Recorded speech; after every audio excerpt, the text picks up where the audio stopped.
I found out my wife was having an affair. To start with, I'm a 30-year-old office worker, and my wife is a 27-year-old housewife. We don't have any children. I sensed that my wife was having an affair simply because she was showing obvious signs. She started being cold towards me. She started wearing revealing outfits. She started going out more at night, and even stayed out overnight. She continuously refused to be intimate with me. She would never leave her phone. Her behavior was so off that, despite feeling bad about it, I ended up checking her phone. It was locked, but I knew her passcode since before our marriage, so I could check it with ease. And when I went through her phone, it was clear she was having an affair. Her phone had many photos saved on it, a lot of photos showing her looking close with some man I didn't recognize. Looking closely, I noticed that certain dates were marked in her phone's calendar. These dates matched the days she was out or stayed out overnight, and it seemed like they were meeting almost every day. What's more, it looked like she'd even been meeting her lover on our wedding anniversary, and even on my birthday. While at home, she'd celebrate with me, wishing me happy birthday. But behind my back, she was out with another man. I was speechless. It seems she's been having an affair for several months now. Thinking back, I can see why this might have happened. I was often busy with work, and I know I made my wife feel lonely. That probably prompted her to have an affair. And it seemed her heart was now leaning towards her lover. Many messages were left. They insulted me and talked about their love for each other. Incredibly, she had even messaged the man about divorcing me and marrying her lover. Seeing that, my heart was torn into pieces. I truly loved my wife. I greatly cherished her. But she didn't feel the same about me. I was lost and couldn't do anything but cry. Since then, I have changed. I started coming home as early as possible every day and actively helped with household chores. I would actively talk to her and worked to keep conversations going with her. In the beginning, my wife responded coldly. She just ignored me many times, even when I spoke to her. But I still kept talking to her. Although my wife wasn't on board, I even convinced her to go on a trip together.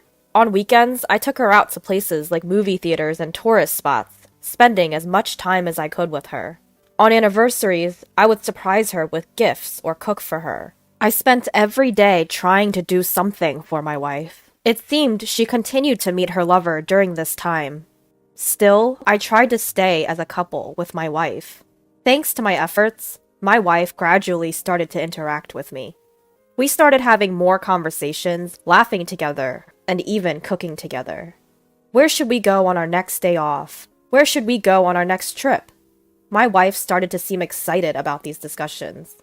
Little by little, I felt like the distance between us became close again. One day, I bought a weekly magazine to kill time at work and brought it home. When I got out of the bath, my wife was reading that magazine. As soon as she noticed me, she immediately put the magazine back on the desk and smiled at me. I guess she was reading an article about women having affairs.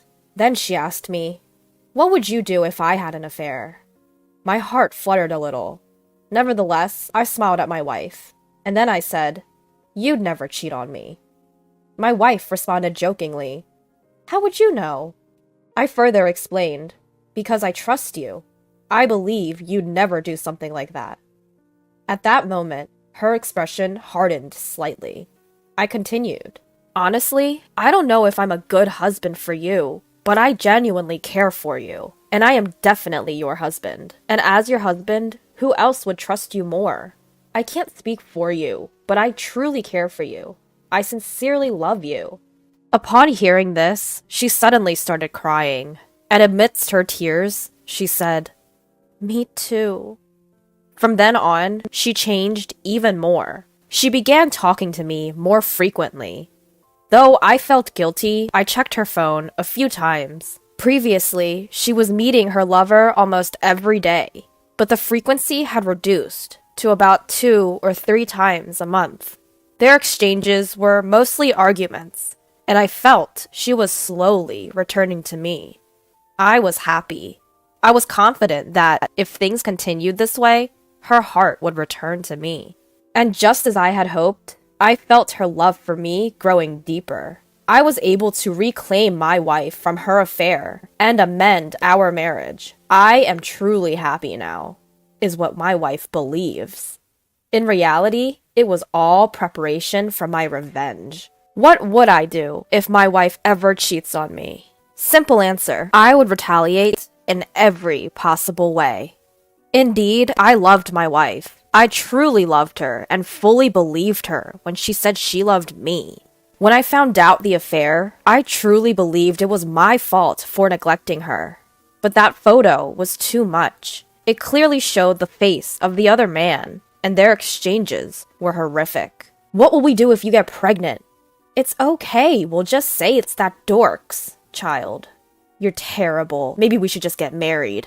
I'd love that. I'll take alimony from the dork and divorce him. The worst part was, should we do it in the park again? But I'd be embarrassed if someone saw us. That might be fun. What a disgusting wife. Absolutely filthy. From now on, I won't call her my wife. I'll call her the filthy wife. They're really stupid. They left all the evidence behind. My emotions cycled through feelings of sadness, anger, disbelief, and laughter at the speed of light. I couldn't even feel sadness or anger anymore. There was no value in forgiving her. I decided to get a divorce. But that wasn't enough. At that moment, I decided to take revenge on those idiots. I quickly made copies and saved everything. It seemed like the filthy wife and her lover were meeting almost every day, so I anticipated that I could quickly gather evidence by hiring a private investigator. They were practically flaunting their relationship. They were making a fool of me. But then I started thinking, let's say I gather all the evidence and confront them. Considering the filthy wife's character, I could predict that she would insult me and leave. Of course, I intended to take alimony, but that wouldn't satisfy me. If we were getting divorced, I wanted my unfaithful wife to beg for my forgiveness with tears, for me to look down on her as I hand her the divorce papers with a smirk. How can I do that? It's quite simple. I just needed to win my wife back. And so, my battle began the following day. The following days were hellish. I did exactly as I wrote at the beginning. Meanwhile, I contacted a detective agency to gather evidence against my cheating wife. Since they were still meeting up every day, I got a call within a week saying that the investigator had gathered more than enough evidence. The old man at the detective agency even joked about how easy his job would be if it was always like this. Still, he diligently continued collecting more evidence. Yes, it was costing me a lot of money, but I didn't care. I planned to claim it all back later anyway. I also asked the detective agency to investigate the man she was cheating on me with. He was 28 at the time and worked for a pretty big company. That jerk was indeed married. When I covertly watched the guy's house from a distance, I was surprised. His wife was incredibly beautiful. In contrast, my cheating wife was neither beautiful nor cute. She was about a solid 5. Comparing my cheating wife with his wife, it was clear that his wife was far better looking. I couldn't understand why he would cheat on such a wife with mine. Despite all this, I was still trying to win my wife back, and I installed hidden cameras and recorders in the house. Since she often disappeared at night, I was able to collect a lot of evidence. By the way, my cheating wife goes to the gym at night. While I'm at work, her lover would come to my house in his suit for their secret meetings. Even when I was home, they would have their secret meetings outside. When I checked the recorder, I heard her saying, "disgusting," after receiving a gift from me. And the other night, she told her lover on the phone that she turned me down after I initiated some intimacy at night. Just picturing my cheating wife's downfall made me laugh uncontrollably. During this tormenting period, I noticed my cheating wife's attitude toward me gradually changing. She started responding with a smile when I spoke to her. She looked excited when I invited her on a trip, and the frequency of her meetings with her lover drastically decreased while their arguments increased. That's when I felt confident that her heart was starting to lean toward me again. Therefore, I decided to move to the final phase. When I got home, I left a tabloid paper featuring stories of wives' infidelity prominently on the table and went to take a bath. I was sure that my tabloid-loving cheating wife would definitely read it. If there wasn't a feature story, I planned to casually steer the conversation toward that topic. As I expected, my cheating wife asked what I would do if she cheated. And then that bastard went on crying, talking about me too. I was struggling to suppress my laughter. It was going exactly as planned, and I was desperately trying not to laugh. In fact, a few days later, there was a dinner planned with me, my cheating wife, and both of our parents. The plan was for all of us to get together for a meal once in a while. Of course, it was my idea. Everything was set in motion for that moment. The day arrived and the location was at my parents' house. There, everyone had gathered. The dinner was progressing smoothly, and then the time came. I began to pretend to cry. Even though no tears were coming out, I suddenly started crying, so naturally, everyone began to panic. Hey, Mike, what's going on? Mike? What happened? I'm sorry. From my perspective, it was a convincing performance. But I thought it might not be believable without tears, so I decided to go to the bathroom. There, I applied the eye drops that I had brought in my pocket. When I returned from the bathroom, I was in a state of overwhelming tears. Everyone was even more panicked. Then, finally, I began to speak. I'm sorry, I lost my composure a bit. That's fine. But what on earth happened? Yes, I was just so happy being here, eating with everyone, that I felt sad thinking about it ending. Ending? What do you mean? Yeah, I'm sorry. Dad, Mom, father-in-law, mother-in-law. I'm getting a divorce. What? Everyone was dumbfounded. Especially my wife's expression was priceless. And there on out, everyone started pressing me. Especially my wife was extremely upset. I had no idea what she was saying. Then I pulled out an A3 envelope from the bag I brought. And from there, I pulled out several pictures. I noticed something strange about my wife a while ago, but I wanted to trust her. So, to confirm my trust in her, I decided to find out the truth. I felt guilty, but I had to know what was going on. And this is what I found. When I showed the pictures, everyone focused on them. At that moment, my wife froze. Not just my wife, everyone there, except me, was frozen. Of course they would be. Because those pictures, taken secretly by my investigator, showed my wife with another man. Among all the evidence pictures, these were the best shots I had chosen. Even in the night, their faces were clearly visible, showing how amazing cameras are these days. The faces of my wife and the other man were clearly visible. I was laughing inside. While pretending to cry and covering my face, I was hiding my grinning cheeks. Remembering it still gets me excited. Then, suddenly, my wife started screaming. The moment he heard that, my father-in-law lost his temper. You filthy bastard! He slapped my wife, and she was blown away. A critical hit, she was knocked out in one shot. But my wife's father didn't stop there. He took a mounted position and started a barrage of slaps. You! How could you? How could you? In the meantime, my mother-in-law moved in front of my father-in-law and started hitting my wife on the head while shouting, You! What a daughter you are! In front of my wife's parents' combined attack, my wife had no way out. Finally, my parents regained their senses and tried to stop my wife's parents. I was still pretending to cry. After that, it was chaos for a while, but when things calmed down a bit, we started talking. The room was already like awake. The adulterous wife and her parents were stunned. My parents wore bitter expressions. My mom was crying. I'm sorry, Mom. But I didn't let that stop and continued the conversation. By the way, I figured there was no need to act anymore, so I'd return to a neutral expression. So, honey, what's this about? It's not what it looks like. It's a misunderstanding. A misunderstanding, you say? In front of these perfectly taken pictures, what nonsense are you spouting? Misunderstanding? What do you mean? It's not like that. It's not like that. The conversation was going nowhere, so I decided to make my next move. I slowly stood up with my phone in my hand, and I made a call. Hello? Yeah, it's me. Do you mind coming here now? Understood. I'll be there shortly. And I hung up. Everyone was once again left dumbstruck. After a while, a group arrived at my parents' house. It was a group of my wife's lover, his wife, and his parents.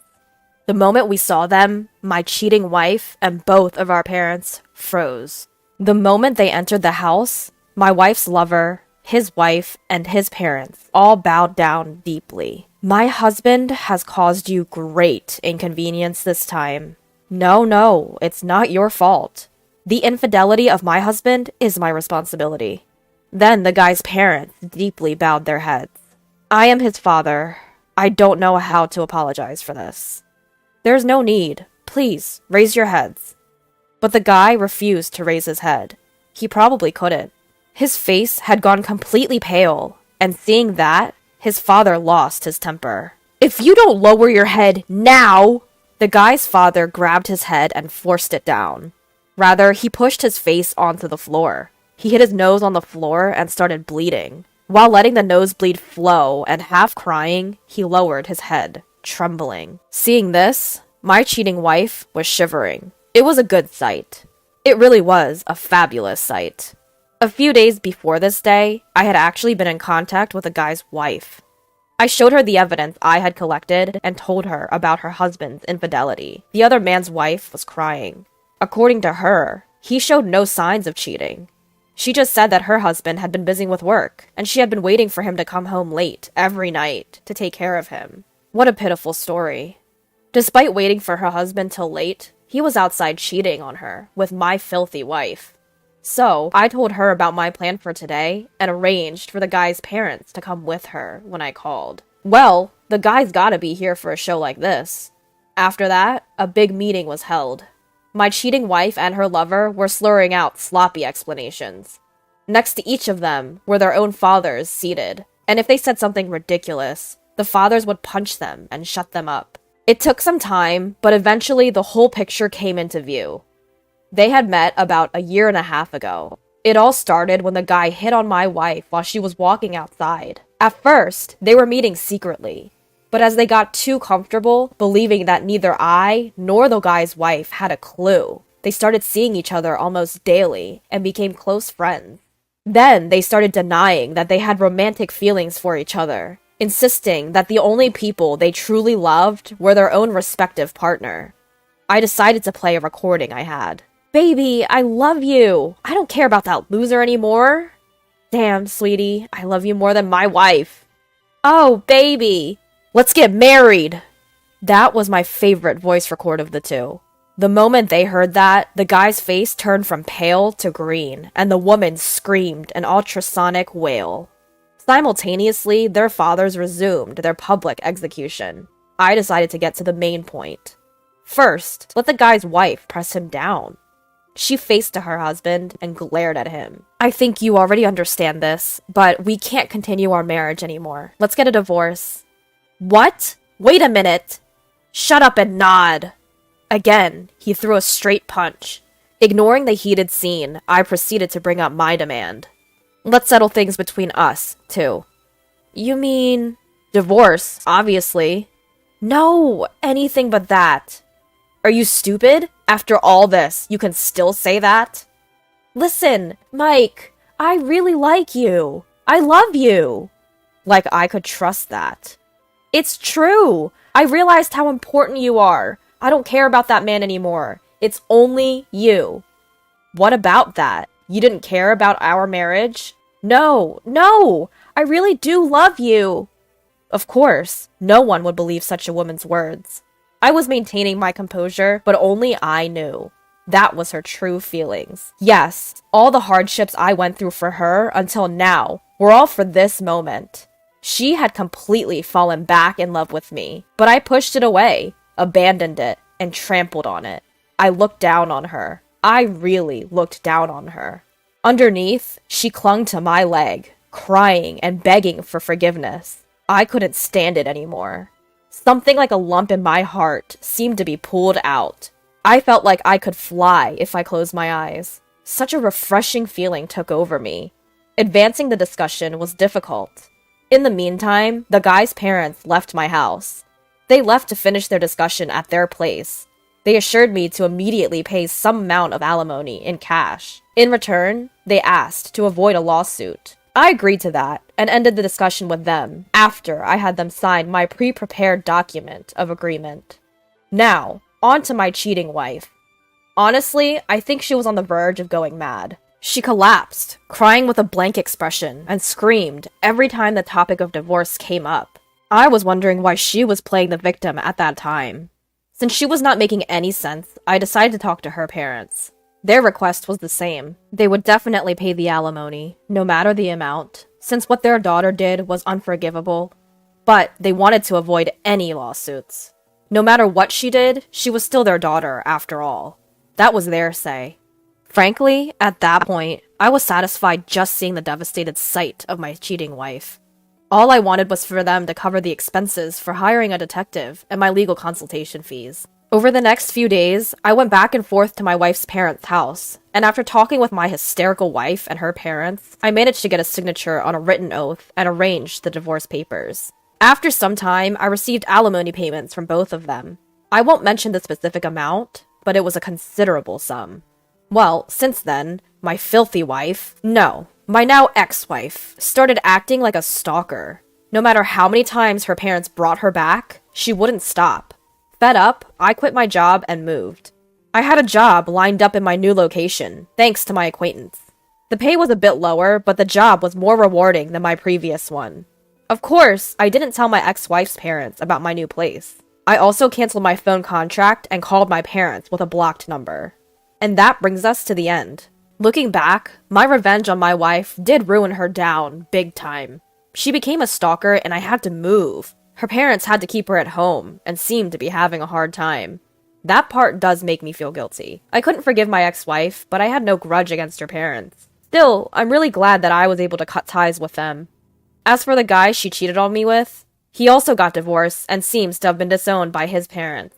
Moreover, he's apparently being sued for by a significant amount of alimony by his ex-wife. His ex-wife didn't demand alimony from my ex-wife, but instead demanded it all from him. Because of those payments, he's struggling every month. I heard this from his ex-wife. Actually, we've been meeting quite often recently. We're not ready to consider marriage or anything like that yet, but we're on good terms. This is the revenge I took. I'll be starting work next week, so I thought I'd write this down as a memento. Sorry if this story is boring, but excuse me, because it's just for my self-satisfaction. I tried to write down everything that happened on the surface and the plans I had behind the scenes, but it turned out to be an enormous story. That just shows how much preparation I did and how many people were involved. Really, it was incredibly hard. When I first started planning, I didn't think it would be so tough. Pretending to get along with a wife who betrayed me, even as an act, was hard enough to almost ruin my mental. There were times when it was so mentally tough that I felt like throwing up. So, when I finally pulled it off, I felt a great sense of achievement emerge within me that was separate from the satisfaction I got from my revenge.